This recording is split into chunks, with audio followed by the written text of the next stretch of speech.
Musical Rhetoric in Richard Strauss's Don Juan, Opus 20.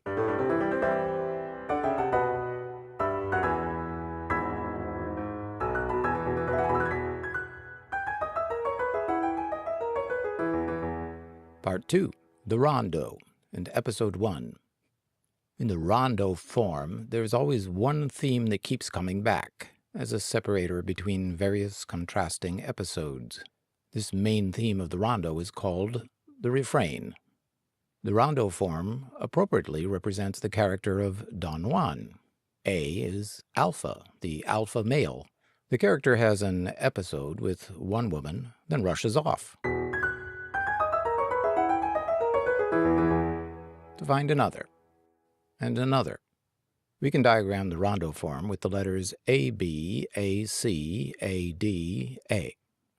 Recall that Strauss was a 24 years young man when he composed his tone poem Don Juan, so the notes written in the score visually depict a stylized phallus, as effectively as the steeples of Christendom. Full of the bloom of youth and male vitality, this refrain theme is in the key of E major, 4 sharps.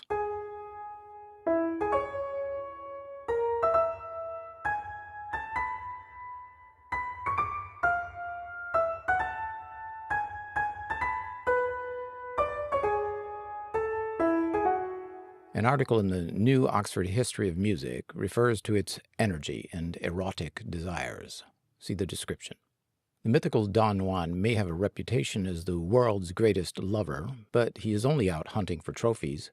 It is the challenge of the next conquest which interests the man, even more than mundane sexual pleasure.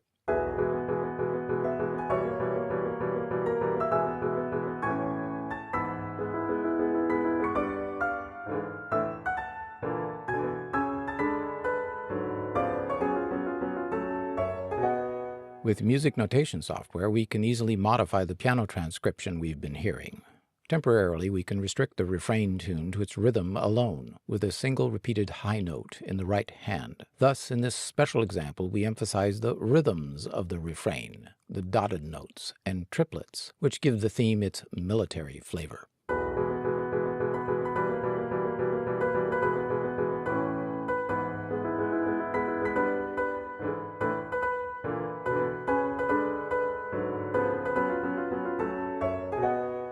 To this conquistador, or conqueror, women are merely prizes, or interchangeable objects of temporary pleasure. Now, that was a quote from the classic theater piece, Don Juan, by the great French playwright Molière. Let's take a look at that opening melodic figure. When first introduced, it runs from the lowest open G of the violins up to high B, a span of 3 octaves and a major third, a very wide range in less than 3 measures. Few human voices could actually sing the violin part, but it highlights an important technique for media composers. The wide range of this melody contributes to the sense of not calm, but of restlessness, of adolescent male hormones running wild. Here it is.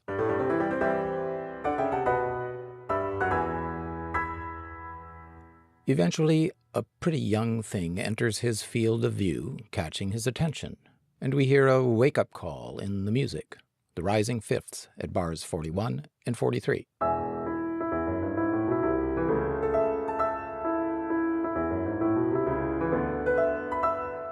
Do you hear those rising triplet figures in the bass? Again, triplets are used to showcase the warrior side of this conqueror. In the orchestra, the triplets are played by the cellos and basses. The motive ends first on a C sharp, then repeats and ends on D.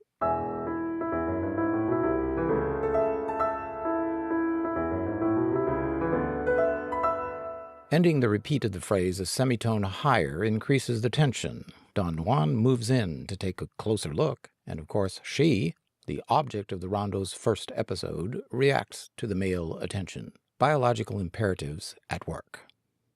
Before going on, let's take a minute to listen again to the piano transcription of bars 1 through 43. Allow the musical rhetoric to evoke the images and emotions discussed so far. First, the opening, and rushing off to the battlefield.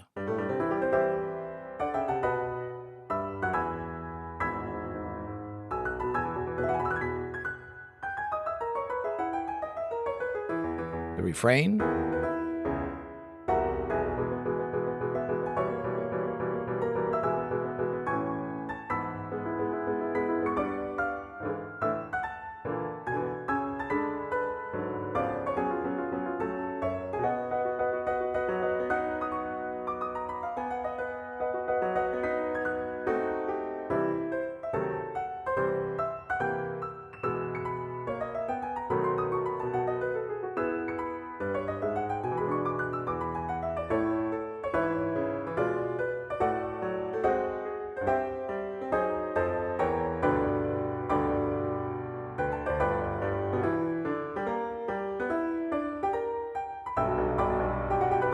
And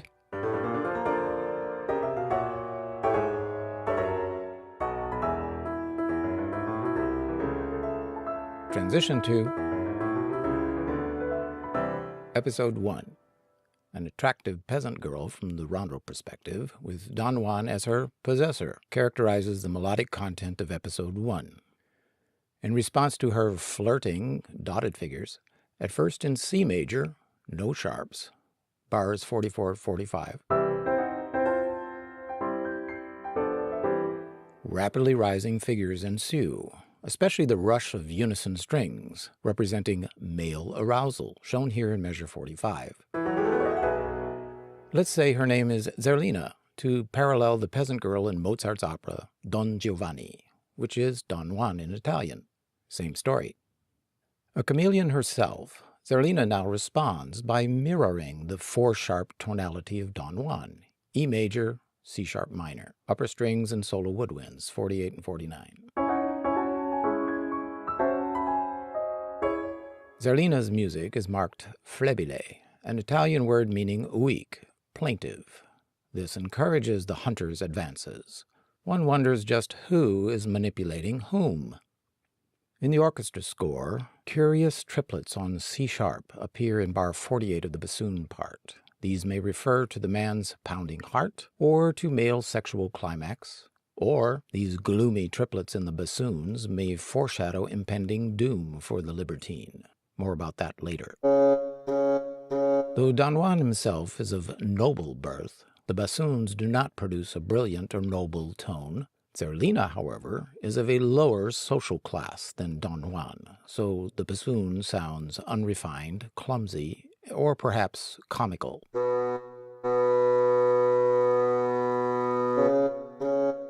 Episode 1 is of course no great achievement for this aristocrat, merely another notch added to his gun. The man seems to be a bit disappointed. After all, bars 46 to 48 present a deceptive cadence in the relative mode of C-sharp minor.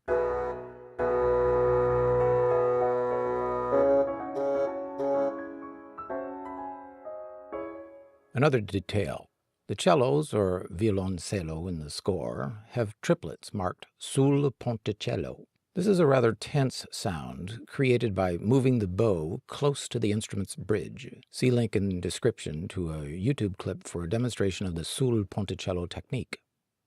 The restless intro figure returns, and Don Juan is galloping off through a series of sequences that ultimately lead to B-flat major, a tritone away from the tonic. Do you hear the laughter in these sequences? Those grace note ha-ha-ha-ha's in the upper woodwinds of bars 50 to 62.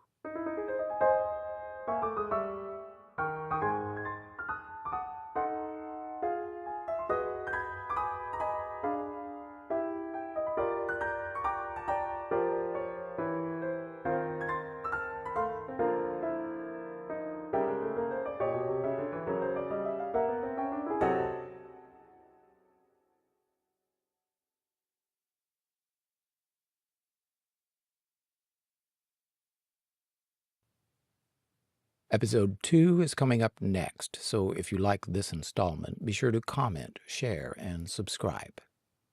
Thank you for watching.